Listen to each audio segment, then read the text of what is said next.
ഈശോമിശിഹായ്ക്ക് സ്തുതിയായിരിക്കട്ടെ. വിശുദ്ധ മത്തായി അറിയിച്ച സുവിശേഷം 11-ാം അധ്യായം 30-ാം വാക്യം. എന്റെ മുഖം വഹിക്കാൻ എളുപ്പമുള്ളതും ചുമട് ഭാരം കുറഞ്ഞതുമാണ്. ആശ്വാസം നൽകുന്ന ഒരു വചനഭാഗമാണ്. അധ്വാനിക്കുന്നവരും ഭാരം വഹിക്കുന്നവരുമായ നിങ്ങളെല്ലാവരും എൻ്റെ അടുക്കൽ വരുവിൻ, ഞാൻ നിങ്ങളെ ആശ്വസിപ്പിക്കാം. ഞാനൊരു മുഖം നിങ്ങൾക്ക് തരാം. ഞാൻ തരുന്ന മുഖം എന്ന് പറയുന്നത് എളുപ്പമുള്ളതാണ്. നിന്റെ ജീവിതത്തിൽ അതുകൊണ്ട് ഒരിക്കലും ഒരു പ്രയാസവും നിനക്ക് ഉണ്ടാവുകയില്ല.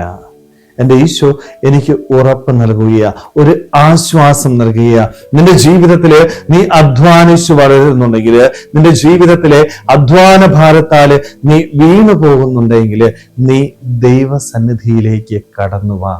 നീ എൻ്റെ പക്കൽ വന്നാല് നിന്റെ അധ്വാനത്തെയും ജീവിത ക്ലേശങ്ങളെയും ഒക്കെ ഞാൻ സഹായിച്ചു കൊള്ളാം, ഞാൻ അവ താങ്ങിക്കൊള്ളാം. എൻ്റെ ഈശോ എനിക്ക് നൽകുന്ന ഉറപ്പായത്. പക്ഷേ നമ്മളൊക്കെ എന്താ ചെയ്യുന്നത്? എൻ്റെ ജീവിതത്തിലെ ഒരു പ്രതിസന്ധികളിൽ എൻ്റെ ദൈവകരങ്ങളിലേക്ക് പൂർണ്ണമായിട്ട് വിട്ടുകൊടുക്കാനായിട്ട് പറ്റുന്നുണ്ടോ? അധ്വാനവും ഭാരവും ഒക്കെ ഉണ്ടാകുമ്പോൾ സ്വന്തം കഴിവിൽ മാത്രം ആശ്രയിച്ചുകൊണ്ട് അവയെ അതിജീവിക്കാനായിട്ട് പരിശ്രമിക്കുന്ന വ്യക്തികളായിട്ട് നമ്മൾ മാറുക. സ്വയം ആശ്വസിക്കാനായിട്ട് നോക്കിക്കഴിഞ്ഞാൽ അവിടെ ഒന്നും ആശ്വാസം നേടാൻ പറ്റത്തില്ല കേട്ടോ.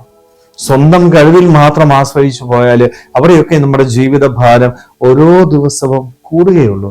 പ്രയാസം ഉണ്ടാകുമ്പോൾ, ബുദ്ധിമുട്ടുണ്ടാകുമ്പോൾ ഞാൻ ഓടി വരേണ്ട ഇടം എന്ന് പറയുന്നത് എൻ്റെ ദൈവത്തിന്റെ സന്നിധിയാണ്. അവന്റെ കരങ്ങളിലേക്ക് എന്നെ തന്നെ പൂർണ്ണമായിട്ട് വിട്ടുകൊടുക്കാനായിട്ട്, എൻ്റെ പ്രയാസങ്ങളും എൻ്റെ ബുദ്ധിമുട്ടുകളും അവന്റെ കരങ്ങളിൽ സമർപ്പിക്കാനായിട്ട് എനിക്ക് സാധിക്കുമ്പോൾ, സ്നേഹമുള്ളവരെ, നമ്മുടെയൊക്കെ ജീവിതം സന്തോഷം നിറഞ്ഞതായിട്ട് മാറും. എൻ്റെ ക്ലേശങ്ങൾ അവൻ ഏറ്റെടുക്കും. എൻ്റെ ജീവിതത്തിന്റെ എത്ര വലിയ പ്രതിസന്ധികളെയും ധൈര്യപൂർവ്വം നേരിടാനായിട്ടുള്ള ശക്തി എനിക്ക് ലഭിക്കും. സ്നേഹമുള്ളവരെ, ഇങ്ങനെ കൊടുക്കാനായിട്ട് എനിക്ക് സാധിക്കുന്നുണ്ടോ? എൻ്റെ അധ്വാനത്തെയും ജീവിത ക്ലേശങ്ങളുടെയും ആശ്വാസം തേടാനായിട്ട് എൻ്റെ ദൈവസന്നിധിയിലേക്ക് ഞാൻ വരുന്നുണ്ടോ? നമ്മളൊക്കെ ഒന്ന് ചിന്തിക്കണം.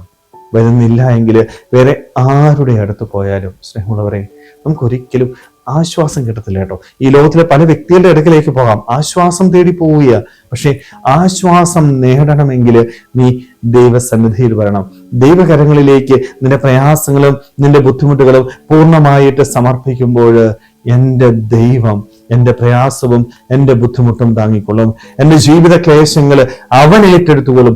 അവൻ എൻ്റെ ജീവിതത്തില് എനിക്ക് വേണ്ടത് കൃത്യസമയത്ത് പ്രദാനം ചെയ്യും. ഈ ഒരു ബോധ്യത്തോടു കൂടി നമ്മുടെ പ്രയാസങ്ങളും ബുദ്ധിമുട്ടുകളും ഈശോയുടെ സന്നിധിയിൽ സമർപ്പിക്കുവാനായിട്ട്, അവനോട് ചേർന്നിരുന്നുകൊണ്ട് ഏത് ക്ലേശങ്ങളെയും ധൈര്യപൂർവ്വം നേരിടുവാനായിട്ട് നമുക്ക് ഓരോരുത്തർക്കും ആത്മാർത്ഥമായിട്ട് ആഗ്രഹിക്കാൻ പരിശ്രമിക്കാം. ദൈവം നമ്മളെല്ലാവരെയും സമൃദ്ധമായിട്ട് അനുഗ്രഹിക്കട്ടെ. ആമേൻ.